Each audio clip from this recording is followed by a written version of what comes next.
There are moments in your life that arrive disguised as something ordinary, a Tuesday night that feels like any other, a quiet house settling into sleep. You don't recognize them as hinges upon which your entire world will turn. They are doors left slightly ajar, invitations you are too afraid to accept and too desperate to ignore. For me, that moment wasn't a grand declaration or a cataclysmic event.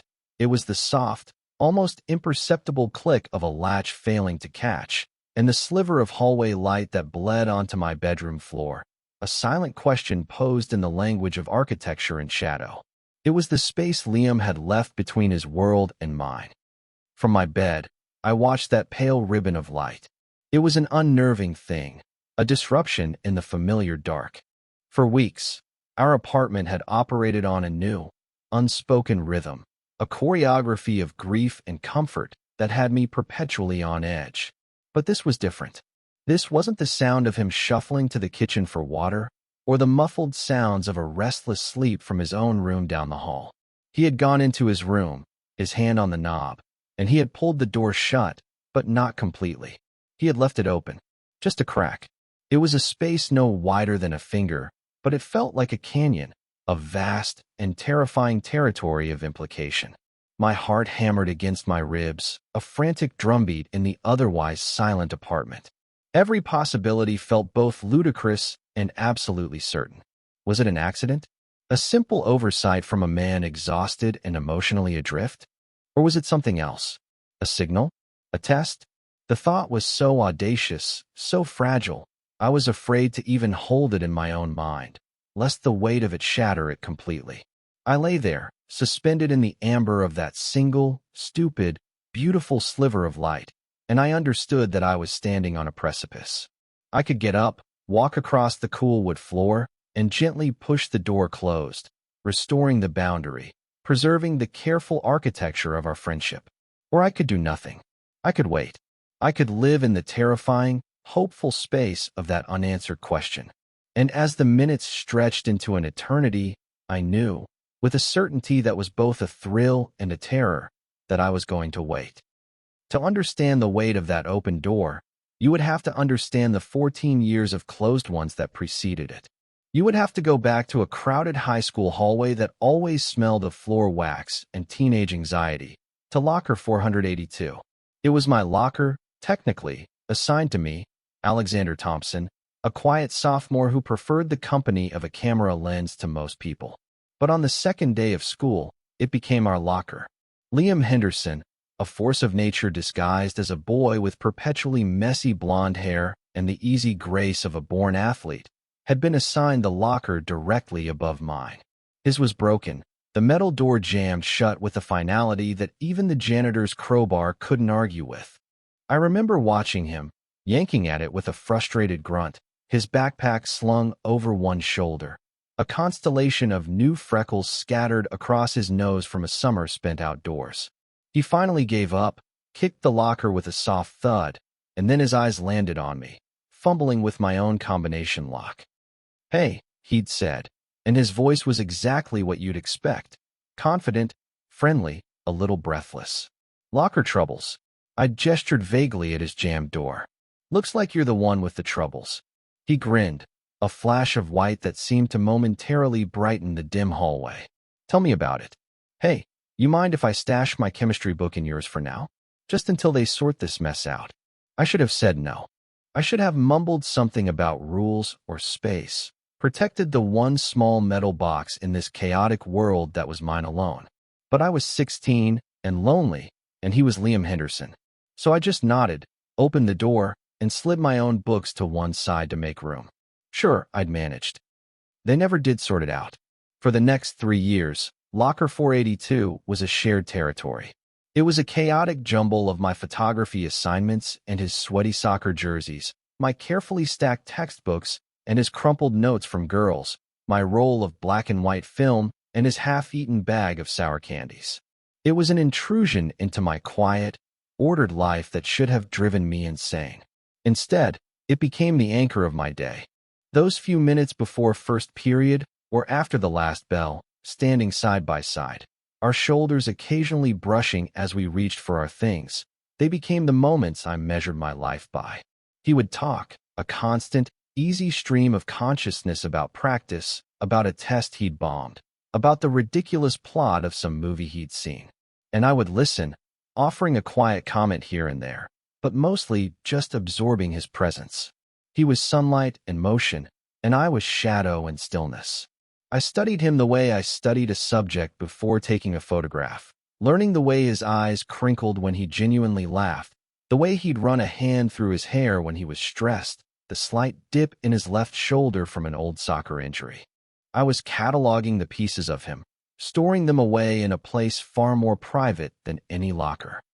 Our friendship, born of a broken lock and a shared sliver of space, solidified into something real and enduring. It made no sense on paper. He was the co-captain of the soccer team, surrounded by a rotating cast of friends and admirers. I was the boy who spent his lunches in the darkroom, the smell of developer chemicals clinging to my clothes, my world rendered in shades of gray. But he sought me out. He'd find me by the bleachers after school, waiting for the late bus, and flop down beside me, complaining about drills while I tried to capture the long, golden afternoon light on my camera. He never seemed to notice or care that I was different from his other friends. With me, he wasn't Liam, the soccer star, he was just Liam. And I, in turn, felt seen in a way I never had before. He'd look at my photos, not with the polite disinterest of others, but with genuine curiosity. He'd point to a stark, black and white shot of a winter tree and say, "It looks lonely, but strong. How do you do that?" He saw the feeling behind the image, the thing I was trying to say without words. He understood my language. The crush, of course, was immediate and catastrophic. It settled into my bones on that first day and never really left. It was a low, constant hum beneath the surface of our friendship, a secret I guarded with the fierce desperation of a dragon hoarding its gold. To me, he was a different species, a creature from a world of easy confidence and effortless charm, a world where boys liked girls and everything was as it should be. My feelings for him felt like a flaw in my own design, a bug in my code. So I packed them away, buried them deep, and built the walls of our friendship on top of them. It was a platonic love, I told myself, a deep affection, and for years, that was a convincing enough lie. We graduated, our shared locker becoming a relic of the past. We went to different colleges in the same city, the geography of our friendship shifting from a single hallway to the sprawling map of Boston. But the connection held. We met for cheap coffee, complained about professors, and navigated the treacherous waters of early adulthood together. He had girlfriends, a string of them, bright, pretty girls who laughed at his jokes and wore his sweatshirts.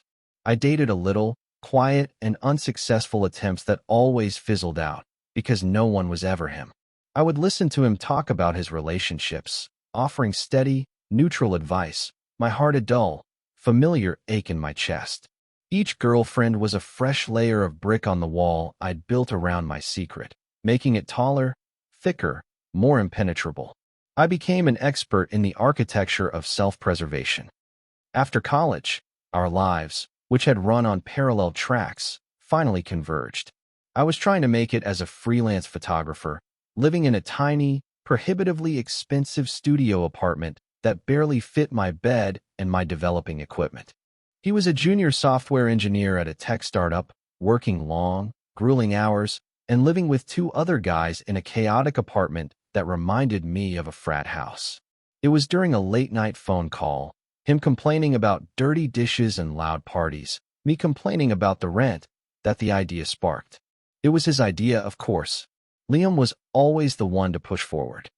"We should just get a place together," he'd said, his voice crackling over the phone. "A 2-bedroom. It would be cheaper for both of us. And you wouldn't have to live in a shoebox, and I wouldn't have to live in a pigsty." The idea was both a dream and a nightmare.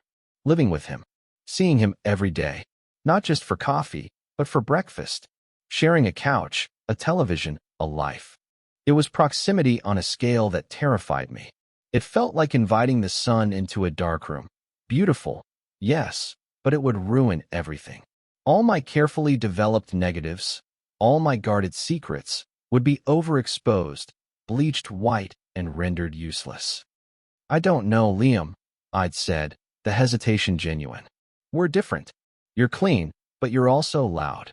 He'd laughed. "And you're quiet, but you leave your weird photochemicals everywhere. We'll balance each other out. It'll be perfect. Come on, Alex." It makes sense.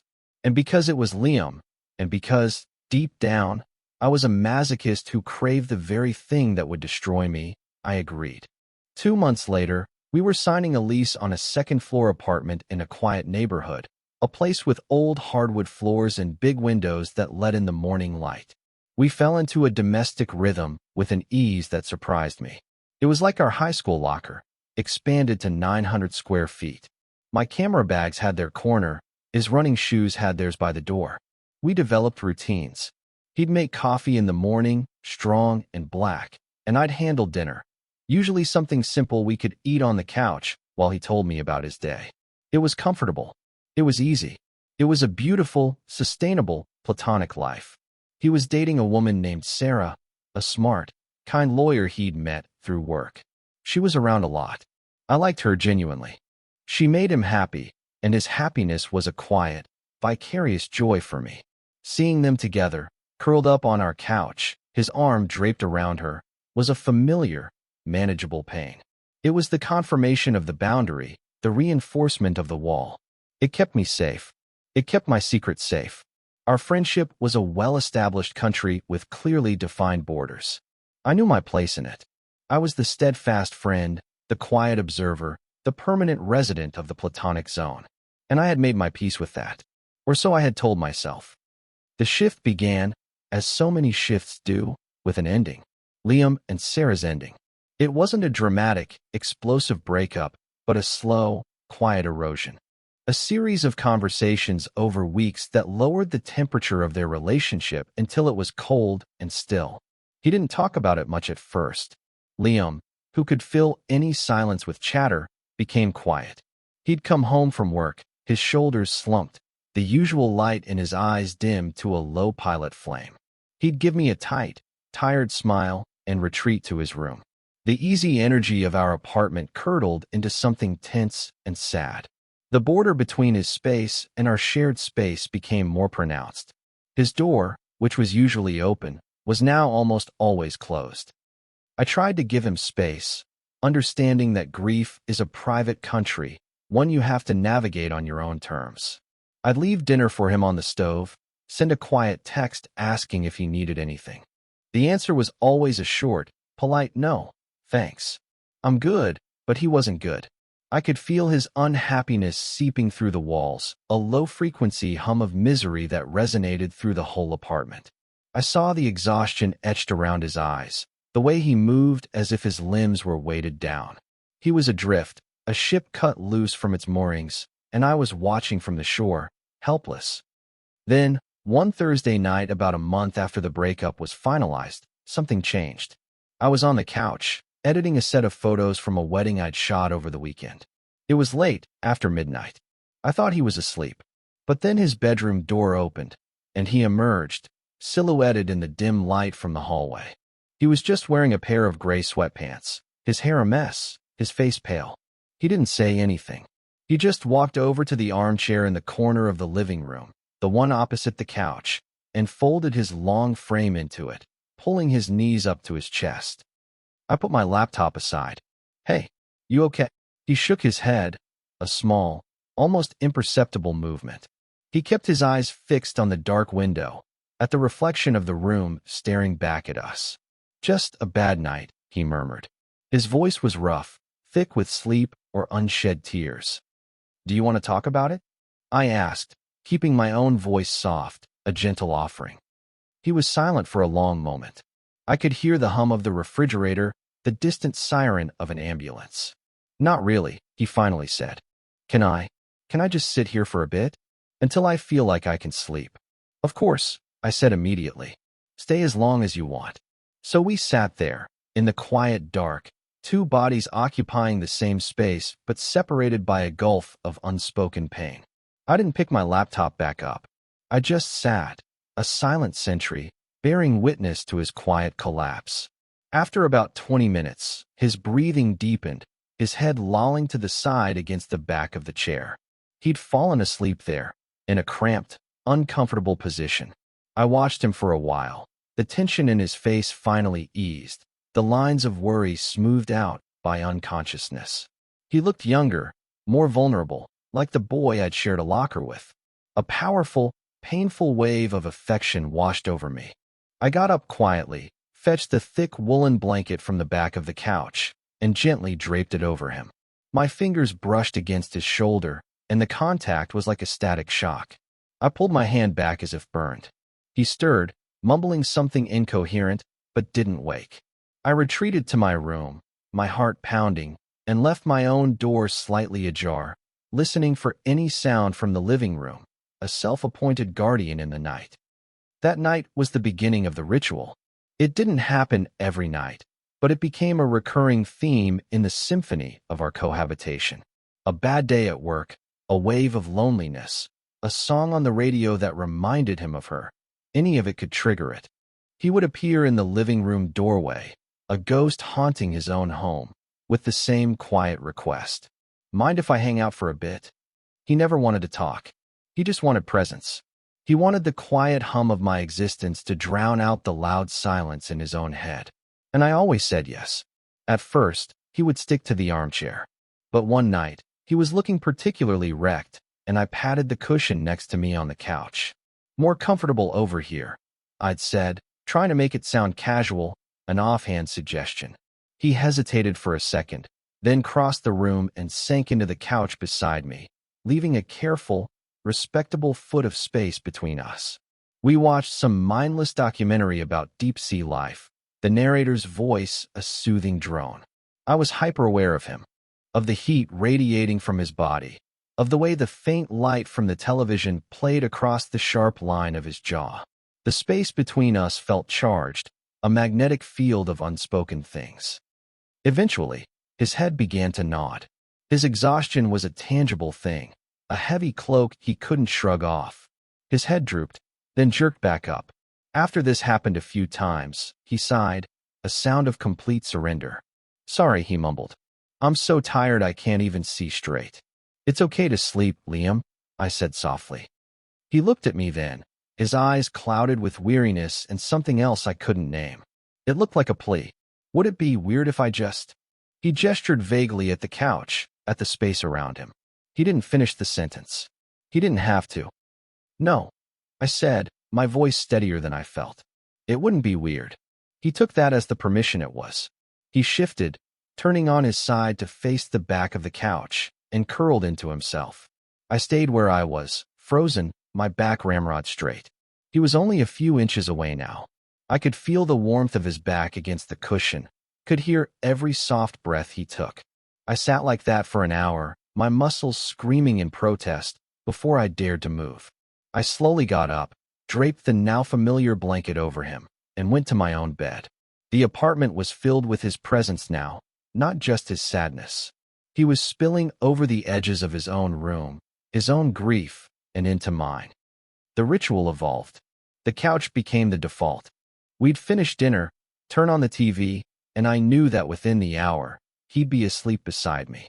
I learned the specific cadence of his breathing as he drifted off. I learned that he sometimes kicked in his sleep, dreaming of soccer games, probably. I learned that the scent of his shampoo was a mix of sandalwood and something clean, like fresh laundry. My nights became a study in controlled breathing, in holding myself perfectly still so as not to wake him. My senses were overwhelmed with him. The weight of the blanket I'd put over him felt like my own hand. The air tasted of him. It was an exquisite torture. My carefully constructed walls were crumbling, sandcastles against a rising tide. Then came the night that changed the geography of our arrangement entirely. It was storming outside, a violent mid-October tempest that threw rain against the windows like handfuls of gravel. The wind howled, and the old building groaned around us. The power had flickered twice, making us both jump. Liam was more on edge than usual. The storm seemed to have seeped inside him, making him restless and agitated. He was pacing the living room, unable to settle. "I hate storms," he said, stopping to stare out the window at the thrashing trees. My mom always said it was the sky throwing a tantrum. My dad used to say it was the gods bowling. I offered, trying for a bit of levity. He didn't smile. He just kept staring, his reflection a pale, worried mask in the glass. Finally, he turned away from the window and looked at me. He looked small, lost. "Alex," he started, his voice barely a whisper over the sound of the rain. I know this is going to sound stupid." "Nothing you say is stupid," I said, my heart starting its familiar, frantic rhythm. He took a deep breath. "I don't want to sleep alone tonight. The storm, it's just a lot. My room feels big. Empty." He looked down at his feet, unable to meet my eyes. Can I just sleep in here? On the floor or something? I just don't want to be by myself." The floor. He was offering to sleep on the floor of my room like a stray dog looking for shelter. The thought was both pathetic and profoundly touching. My room was my sanctuary, the one place that was unequivocally mine. The dark room was for my work, but my bedroom was for myself. Letting him in felt like the final surrender. "Don't be an idiot, Liam," I said, the words coming out more gruffly than I intended. "You're not sleeping on the floor." I stood up, my own plan forming as I spoke, a terrifying, exhilarating improvisation. "My bed's a queen. It's big enough. Just take the side by the wall." He looked up, his eyes wide with a mixture of relief and surprise. "Are you sure?" "I don't want to." "I'm sure." I cut him off, not trusting myself to say more. "Go get your pillow." He nodded, a quick, grateful motion, and disappeared down the hall. I stood in the middle of my room, my mind reeling. What had I just done? This was a line I'd never imagined crossing. This wasn't him falling asleep on the neutral territory of the couch. This was an invitation into my most private space. He returned a moment later, clutching his pillow to his chest like a shield. He looked like a refugee seeking asylum. Without a word, he walked to the far side of the bed, the side against the wall, and slid under the covers, keeping as much distance as he possibly could. He lay on his back, stiff and straight as a board. I turned off the main light, leaving only the small lamp on my nightstand, and got into my own side of the bed. The mattress dipped with my weight. The space between us was a chasm of awareness. It was only 2 feet of cotton sheet, but it felt like a live wire. "Thanks, Alex," he whispered into the dark. "It's fine," I whispered back. "Try to get some sleep." I turned off the lamp, plunging the room into near-total darkness, broken only by the occasional flash of lightning that illuminated the room in stark, instantaneous detail. In those flashes, I could see his silhouette, a still form under the blankets. I lay on my back, my hands folded on my chest, trying to breathe normally. The sound of the rain was a torrent, but the sound of his breathing, so close to me, was louder. It was hours before I fell into a light, restless sleep. I woke sometime in the deep of the night to a shift in the bed. He had turned over in his sleep, and his hand was now resting on the mattress, inches from mine. And then, he must have turned again, because a moment later, his arm was draped across my waist. It was a dead weight, heavy and warm. He was fast asleep, his breathing deep and even. But I was instantly, irrevocably awake. My entire body went rigid. His arm was a brand, searing through my t-shirt and into my skin. I could feel the slight calluses on his palm, the strength in his forearm. I could smell the clean, masculine scent of his skin, mingled with the smell of the rain. I lay there, pinned by his unconscious affection, my mind a screaming chaos. This was a fantasy I had entertained in my most private, foolish moments, and now it was real, and it was terrifying. I didn't move. I didn't breathe. I just let him hold me, a silent captive in the dark, until the first gray light of dawn began to creep through the blinds. Just before my alarm went off, he stirred, his arm tightening for a second before he pulled it away, rolling back to his side of the bed. I don't know if he was ever aware of what he'd done. He never mentioned it. This, too, became part of the ritual. Not every night, but on the bad nights. The nights when the world was too much. He'd appear at my door, a silent question in his eyes, and I would nod him in.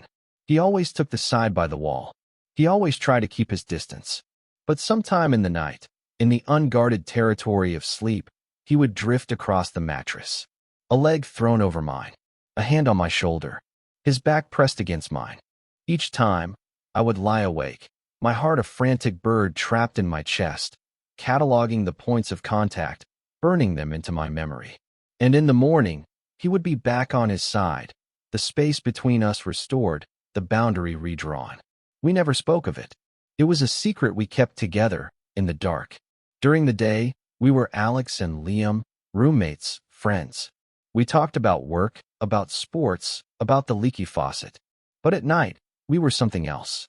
Something undefined and fragile and terrifyingly intimate. And then came the night of the open door. It was different. The ritual had been going on for nearly 2 months. The raw, acute phase of his grief had softened into a chronic, low-grade melancholy. He was sleeping in his own room more often. The bad nights were becoming less frequent. I told myself I was relieved. The tension was exhausting. The nightly hope and fear were wearing me down. But a part of me missed it. I missed the weight of him, the quiet intimacy of sharing the dark. That night, he had seemed fine. We'd eaten dinner, watched a game. He'd seemed more like his old self, laughing at a stupid commercial, arguing with me about a referee's call. Around 11, he stood up and stretched. "All right, I'm beat," he'd said. "Gonna turn in." "Okay. Sleep well?" I'd replied, my voice even casual. Just two friends ending their evening. He'd walk down the hall to his room. I heard his door start to close, and then that soft, inconclusive click. The sound of a latch not quite catching. I waited. I listened. I heard no footsteps returning to fix it. Just silence. And that sliver of light. It wasn't like the other nights. He wasn't seeking overt comfort. He wasn't running from a storm or a bad memory. This was quieter, subtler. It wasn't a desperate plea. It felt like a choice. He was in his own room, in his own bed. But he had left the door open. He had created a pathway. It was a question hanging in the silent air of our apartment. And as I lay in my own bed, staring at that line of light, I knew the ritual was over. This was something new. The plausible deniability was gone. An accidental touch in the night could be explained away. A door, left intentionally ajar, could not. It was an offering. And I was terrified of what it meant if I accepted it, and even more terrified of what it meant if I didn't. The silence stretched, thick and heavy, and I did nothing but watch the light. My entire world held breathless in that tiny, deliberate space. Time ceased to function in any meaningful way. Seconds felt like minutes, minutes like geological epochs. The sliver of light on my floor was a sundial marking the passage of my own indecision. Every creak of the old building was a potential footstep. Every distant car horn was him changing his mind, coming to close the door and seal the boundary between us forever. My mind raced, constructing elaborate scenarios. If I went to his room, what would I say? What would I do? Just stand in the doorway? What if he was asleep? What if he wasn't? What if this was all in my head, a grand, hopeful delusion constructed from a simple mistake?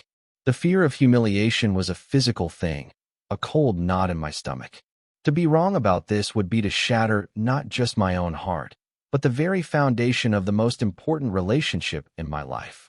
It would be an act of vandalism against 14 years of friendship. But the alternative, doing nothing, felt like a different kind of death. It felt like cowardice. For years, I had lived in the quiet shadows of my own feelings, observing Liam's life from a safe distance. I had accepted my role as the supportive friend, the platonic confidant. But these last few months had changed the landscape. He had crossed the border first. He had brought his grief into my living room, onto my couch, into my bed. He had, in his sleep, reached for me. He had redrawn the map of our relationship, creating this new, ambiguous territory. And now, this open door. It was an invitation to step into that territory with him, fully awake and with intention. To stay in my room was to tell him that I wanted the old map back, that I was not brave enough to explore this new one with him. I thought about all the nights I had lain awake next to him, my body screaming with the need to turn over, to slide my arm around his waist, to press my face into the warm space between his shoulder blades. I had denied myself every single time, clinging to the fragile hope that our friendship could survive his grief. But maybe it wasn't about survival anymore. Maybe it was about evolution. Maybe this was the only way forward. My heart was pounding so hard I could feel the pulse in my throat, a frantic, trapped thing. I took a deep breath, the air shuddering in my lungs. And then another. I was a photographer. My entire life was about waiting for the right light, for the perfect, decisive moment, and having the courage to press the shutter. This was it. This was the moment. The light was there. All I had to do was act. Slowly, carefully, I pushed back my own covers. The air in the room was cool against my skin. I swung my legs over the side of the bed, my bare feet making no sound on the worn wooden floor. I stood up, my body feeling strangely light, disconnected from the frantic energy in my mind. I walked to my own bedroom door and paused, my hand hovering over the knob. This was the last chance to turn back, to retreat into the safety of the known world. But the sliver of light from his room was a beacon, a promise. I padded silently down the short hallway. The floorboards were cool under my feet. Each step was a deliberate choice. When I reached his door, I stopped. My breath hitched. I could hear him breathing, a soft, steady rhythm from within. He was awake. I was sure of it. This wasn't the deep, heavy breathing of sleep. It was the quiet, conscious breathing of someone who was waiting. I pushed the door open. It swung inward without a sound. The only light was from the street lamp outside his window, casting long, soft shadows across the room. He was lying on his side, facing the door. Facing me. His eyes were open. He was watching me. Neither of us spoke. The silence was absolute, but it wasn't empty. It was filled with everything we had never said for 14 years.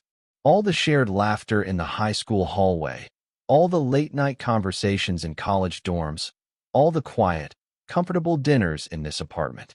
It was all there, in the space between us. I saw no surprise in his eyes. Just a quiet, searching intensity. He was waiting to see what I would do. I took one step into the room, then another. I stopped at the edge of his bed. He didn't move. He just kept watching me, his expression unreadable but open. My mind was a complete blank. The 1,000 speeches I had rehearsed, the 1,000 witty or profound things I had imagined saying in a moment like this, they were all gone. There was only the here and now. Me, standing by his bed. Him, watching me. The world had shrunk to the dimensions of this small, dimly lit room. And then, he did something that broke the spell. He moved. He lifted the edge of his comforter, a small, simple gesture. An offering. It was the answer to a question I hadn't even known how to ask. It was permission. It was an invitation home. My breath left me in a rush. I didn't need words. I walked around to the empty side of the bed and slid under the covers he held open for me. I lay on my back, just as I had in my own bed so many times, my body stiff with a mixture of terror and elation. He let the comforter fall, and we were enclosed in the warm darkness together. He was so close. I could feel the heat of him, smell the familiar scent of his skin. He was still on his side, facing me. I could feel his eyes on me in the dark. My own gaze was fixed on the ceiling, unable to look at him, afraid of what I would see, or what he would see in me. "Alex," he whispered. His voice was a low rumble, so close it felt like it was inside my own chest.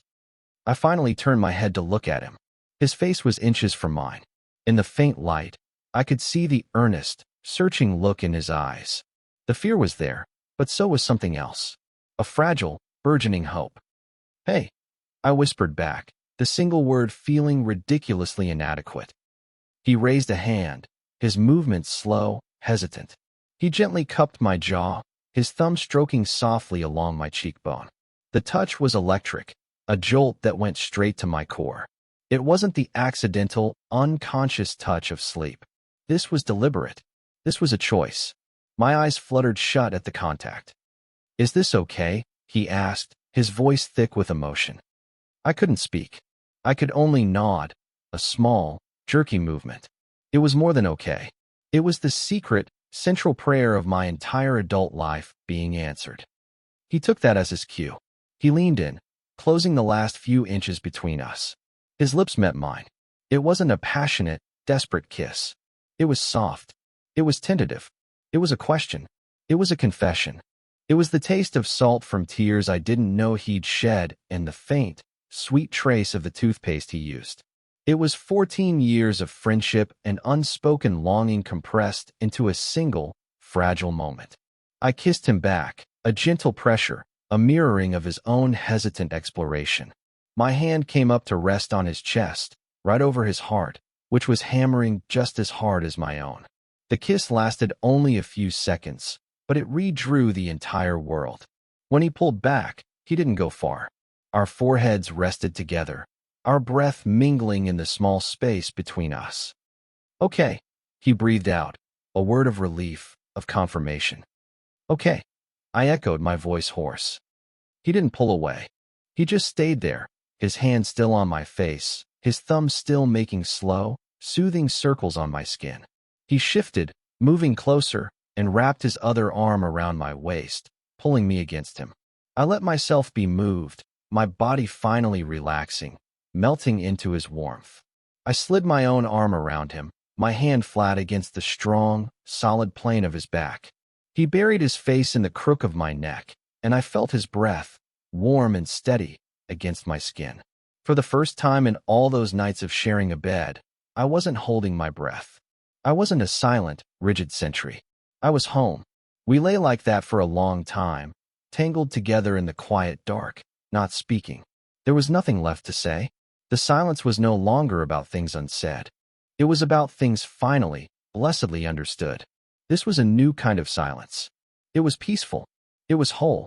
And as I finally drifted off to sleep, held securely in his arms, I knew, with a bone-deep certainty, that I would never have to be the guardian of the night again. We would guard it together.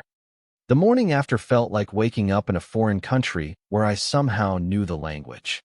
The light filtering through the blinds was the same, the distant sound of traffic was the same, but everything was fundamentally altered. I woke first.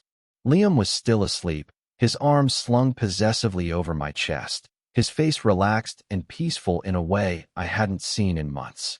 His leg was tangled with mine. We were a knot of limbs and shared warmth. The anxiety of the previous nights was gone, replaced by a quiet, profound sense of rightness. This wasn't an accident of sleep. It was a destination we had arrived at together. I lay there, not wanting to move, not wanting to break the spell. I studied the way the morning light caught the blonde tips of his hair, the dusting of freckles on his nose that were usually hidden by his more animated, daytime expressions. This was a version of him I had never been allowed to see before, unguarded and completely at rest. Eventually, his eyes fluttered open. He blinked a few times, orienting himself. His gaze found mine, and for a terrifying split second, I saw a flicker of confusion, a shadow of panic. My heart seized. Had it been a mistake? A moment of grief-fueled madness he now regretted? He pulled his arm back, creating a sliver of space between us. The warmth immediately vanished, and a chill settled over me. "Morning," he said, his voice husky with sleep. He didn't smile. He sat up, swinging his legs over the side of the bed, his back to me. The broad, muscular expanse of his back was a wall, a boundary being hastily rebuilt. "Liam?" I asked, my own voice small. He ran a hand through his hair, the familiar gesture of stress. "I should. I have that early meeting. I need to get in the shower." He stood up without looking at me and walked out of the room, pulling the door quietly shut behind him. The click of the latch this time was definitive. Final. It was the sound of a door being locked. I lay there, staring at the closed door, the ghost of his warmth still on my skin. The beautiful, fragile world we had built in the dark had evaporated in the harsh light of day. I felt a cold, sick dread pool in my stomach. I had misinterpreted everything. The kiss, him holding me, it was just a desperate grasp for comfort, a human need for warmth in a moment of profound loneliness. It hadn't meant what I thought it meant. It hadn't meant anything at all. I had been a port in a storm, and now the storm had passed, and he was sailing away, leaving me wrecked on the shore. The apartment became a minefield of unspoken tension. We moved around each other like ghosts, our conversations shrinking to bland, necessary logistics. "I'm heading out. There's leftover pasta in the fridge. Did the mail come?" He was avoiding me, and he wasn't being subtle about it. He left for work before I was even out of bed and came home late, long after I'd already eaten. When we were in the same room, he was absorbed in his phone or his laptop, a digital wall to supplement the real one he'd erected between us.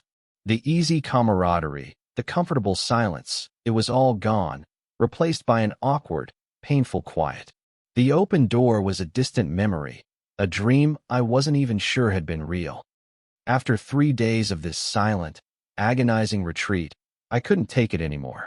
The pain of his absence when he was sitting 10 feet away from me was worse than any loneliness I had ever felt. It was an active, corrosive thing, eating away at my insides. I had to know. Even if the truth was the worst thing I could imagine, it was better than this suffocating uncertainty. That night, I waited for him. I heard his key in the lock around 10 o'clock. He came in, dropped his bag by the door, and started to head straight for his room, as had become the new, miserable routine. "Liam, wait," I said. My voice sounded stronger than I felt. He stopped, his hand on his bedroom doorknob, but he didn't turn around. "I'm really tired, Alex." "Tough," I said, the word sharper than I intended. "We need to talk." He finally turned, and the look on his face was one of pure, hunted exhaustion. He looked like a cornered animal. "There's nothing to talk about," he said, his voice flat. "Isn't there?" I stood up from the couch and faced him across the living room. "We can't go on like this, man. This silence is deafening. You're treating me like a stranger in our own home. If you regret what happened, then just say it. Just be honest. I'm a big boy, I can take it.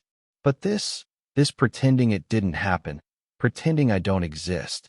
I can't do that." My voice cracked on the last few words, the emotion I'd been suppressing for days finally breaking through. He winced as if I'd physically struck him. He finally looked at me, really looked at me, and I saw the conflict warring in his eyes. It wasn't indifference. It was fear. It's not that I regret it," he said, his voice low, almost inaudible. I can't." "Then what is it?" I pressed, taking a step closer. "Help me understand, because I am completely lost here. One night, you kiss me, you hold me like you're never going to let go. The next morning, you can't even look at me. What am I supposed to think, Liam?" He finally broke.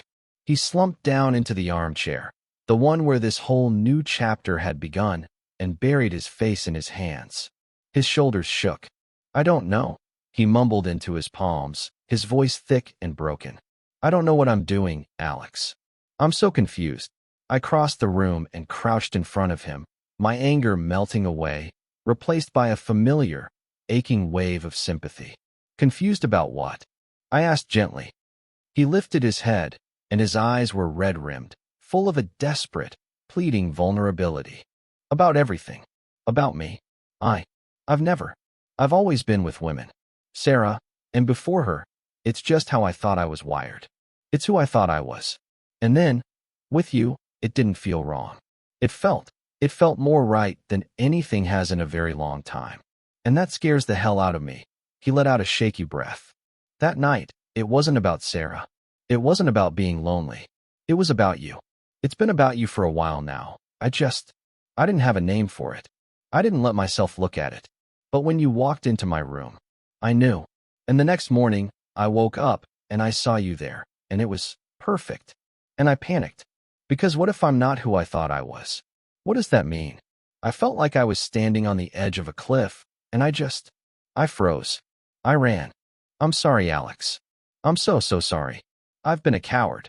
His confession hung in the air between us, raw and honest and painful. All the anger, all the hurt I had felt for the past 3 days, it all dissolved. All that was left was him, my Liam, terrified and lost, and trying so hard to be honest. I reached out and put my hand on his knee. "Hey," I said softly, "look at me." He met my gaze, his own eyes swimming with unshed tears. "You don't have to have it all figured out right now," I said, my voice steady. "You don't have to put a label on it. We don't have to define what this is or what it means for the rest of your life. All we have to figure out, right now, is us. Is this?" I gestured between the two of us. "The only thing I need to know is, was it real? What you felt that night? What I felt, was it real?" He nodded without hesitation, a tear finally escaping and tracing a path down his cheek. He covered my hand with his own, his grip tight, desperate. "It was real," he whispered. "It's the realest thing I've felt in years." A profound, shuddering relief washed through me. "Okay," I said, my own voice thick with emotion. "Okay, then that's all that matters. We can start there. We can be confused together." He let out a watery laugh, a sound that was half sob, half relief. "Confused together. I like the sound of that." He squeezed my hand. "I'm sorry I shut you out. I didn't want to mess this up." "To mess us up?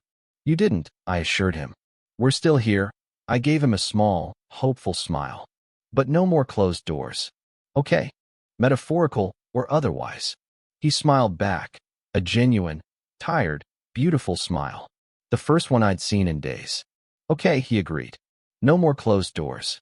The conversation didn't magically solve everything, but it lanced the boil. It let the poison out. The awkwardness didn't vanish overnight, but it began to recede, like a tide going out. We started talking again, really talking.